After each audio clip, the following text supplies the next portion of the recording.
Hi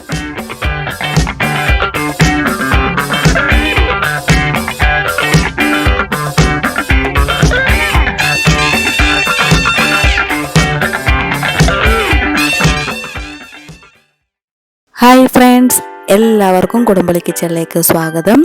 ഇന്ന് ഞാനൊരു അടിപൊളി വളരെ സിമ്പിളായിട്ട് ഉണ്ടാക്കാൻ പറ്റുന്നൊരു എഗ് കട്ട്ലേറ്റിൻ്റെ റെസിപ്പിയുമായിട്ടാണ് വന്നിരിക്കുന്നത്. അപ്പോൾ അതെങ്ങനെയാണ് തയ്യാറാക്കുന്നത് നോക്കാം. അതിനു മുമ്പ് എൻ്റെ കുടംപുളി കിച്ചൺ ചാനൽ ഇതുവരെയും സബ്സ്ക്രൈബ് ചെയ്യാത്തതുണ്ടെങ്കിൽ ഒന്ന് സബ്സ്ക്രൈബ് ചെയ്യണേ. ചെയ്യുമ്പോൾ ആ ബെല്ലൈക്കൺ കൂടെ ഒന്ന് പ്രസ് ചെയ്യുക. അപ്പോൾ അധികം വൈകാതെ നമുക്ക് റെസിപ്പിയിലോട്ട് കിടക്കാം. അതിനുവേണ്ടി ഞാൻ 2 ഉരുളക്കിഴങ്ങ് ഇവിടെ പുഴുങ്ങിയെടുത്തിട്ടുണ്ട്, 4 മുട്ടയും പുഴുങ്ങിയെടുത്തിട്ടുണ്ട്. ഇനി നമുക്കിതൊന്ന് ഗ്രേറ്റ് ചെയ്തെടുക്കാം. ഞാൻ ഇവിടെ ഗ്രേറ്റ് ചെയ്തിട്ടുണ്ട്, ഇതേപോലെ ഗ്രേറ്റ് ചെയ്തെടുക്കാം.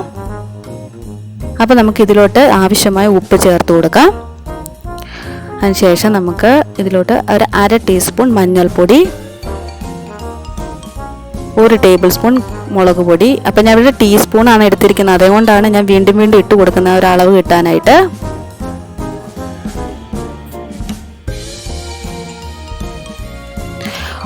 അര ടേബിൾ സ്പൂൺ കുരുമുളക് പൊടി,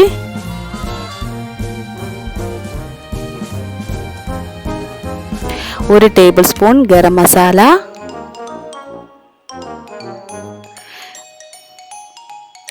ഇനി 1 table spoon ginger garlic paste കൂടെ ചേർത്ത് കൊടുക്കാം. അപ്പോൾ ഞാനിവിടെ 2 പച്ചമുളക് അരിഞ്ഞെടുത്തിട്ടുണ്ട്, കുറച്ച് മല്ലിയില എടുത്തിട്ടുണ്ട്. ഇതും നമുക്കതിലോട്ട് ചേർത്ത് കൊടുക്കാം. ഈ മല്ലിയില ഇട്ട് കൊടുക്കുമ്പോൾ നല്ലൊരു ഫ്ലേവർ ആയിരിക്കും. നമുക്ക് നന്നായിട്ടൊന്ന് മിക്സ് ചെയ്തെടുക്കാം.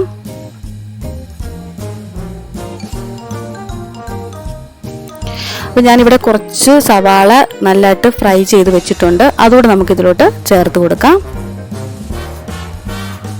ഒന്നുകൂടെ നമുക്കൊന്ന് മിക്സ് ചെയ്തെടുക്കാം.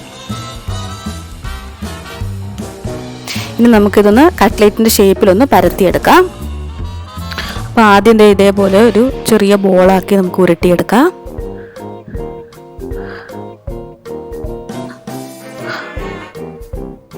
അതിനുശേഷം നമുക്ക് ഇതൊന്ന് കൈവച്ച് ഇതേപോലെ ഒന്ന് പ്രസ് ചെയ്ത് കൊടുക്കാം.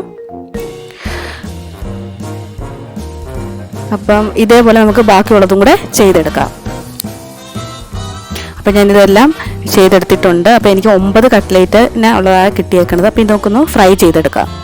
അപ്പോൾ ഫ്രൈ ചെയ്യാൻ വേണ്ടി 2 മുട്ട ഞാൻ ബീറ്റ് ചെയ്ത് വെച്ചിട്ടുണ്ട്, അതേപോലെ ബ്രെഡ് ക്രംസും എടുത്ത് വെച്ചിട്ടുണ്ട്. അപ്പോൾ ആദ്യം നമുക്ക് ഈ മുട്ടയിലൊന്ന് മുക്കിയെടുക്കാം.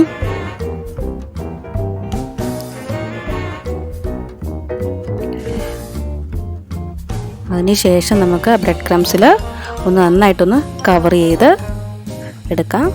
അപ്പോൾ ഞാൻ എണ്ണ ചൂടാക്കാൻ വെച്ചിട്ടുണ്ട്. അപ്പോൾ നമുക്ക് എണ്ണയിലോട്ടിട്ട് ഒന്ന് ഫ്രൈ ചെയ്തെടുക്കാം. അപ്പോൾ ഇതേപോലെ നമുക്ക് ബാക്കിയുള്ളതും ചെയ്തെടുക്കാം. അപ്പോൾ ഞാൻ സിമ്മിലാണ് വെച്ചേക്കണത്. അപ്പോൾ നമ്മുടെ ഒരു സൈഡ് ഫ്രൈ ആയിട്ടുണ്ട്, ഞാനത് തിരിച്ച് ഇട്ടിട്ടുണ്ട്. അപ്പോൾ ഏകദേശം ഈ ഒരു കളറാകുമ്പോൾ, ഗോൾഡൻ കളറാകുമ്പോൾ നമുക്കിത് എടുക്കാവുന്നതാണ്. ഇതിപ്പം കറക്റ്റ് പാകമായിട്ടുണ്ട്. അപ്പോൾ ഞാനത് പ്ലേറ്റിലോട്ട് മാറ്റുവാണ്. അപ്പോൾ നമ്മുടെ എഗ് കട്ട്ലേറ്റ് ഇവിടെ റെഡി ആയിട്ടുണ്ട്. നല്ല ക്രിസ്പി ആയിട്ട് നമുക്ക് കിട്ടിയിട്ടുണ്ട്. അപ്പോൾ നമ്മുടെ വളരെ പെട്ടെന്ന് തയ്യാറാക്കാൻ പറ്റുന്നു, അതേപോലെ നല്ല സിമ്പിളായിട്ടുള്ളൊരു റെസിപ്പിയാണ്. എല്ലാവരും തന്നെ ഇത് ട്രൈ ചെയ്ത് നോക്കണം, എല്ലാവർക്കും തന്നെ ഇഷ്ടപ്പെടുന്നതാണ്. അപ്പോൾ എന്നെ ഇതുവരെയും സപ്പോർട്ട് ചെയ്ത എല്ലാവർക്കും താങ്ക്സ് ഉണ്ട്. നല്ല കമൻസ് ഒക്കെ തന്നതിനൊക്കെ നല്ല താങ്ക്സ് ഉണ്ട്. അപ്പോൾ ഇനി അതേപോലെ തുടർന്നും എന്നെ സപ്പോർട്ട് ചെയ്യണം. അപ്പോൾ ഇതുവരെയും സബ്സ്ക്രൈബ് ചെയ്യാത്തവരുണ്ടെങ്കിൽ എൻ്റെ ഈ കുടംപുളി കിച്ചൺ ചാനൽ സബ്സ്ക്രൈബ് ചെയ്യണേ. ചെയ്യുമ്പോൾ ആ ബെല്ലൈക്കൺ കൂടെ ഒന്ന് പ്രസ് ചെയ്യുക. അപ്പോൾ നല്ല റെസിപ്പിയുമായി ഞാൻ വീണ്ടും വരും. ബൈ.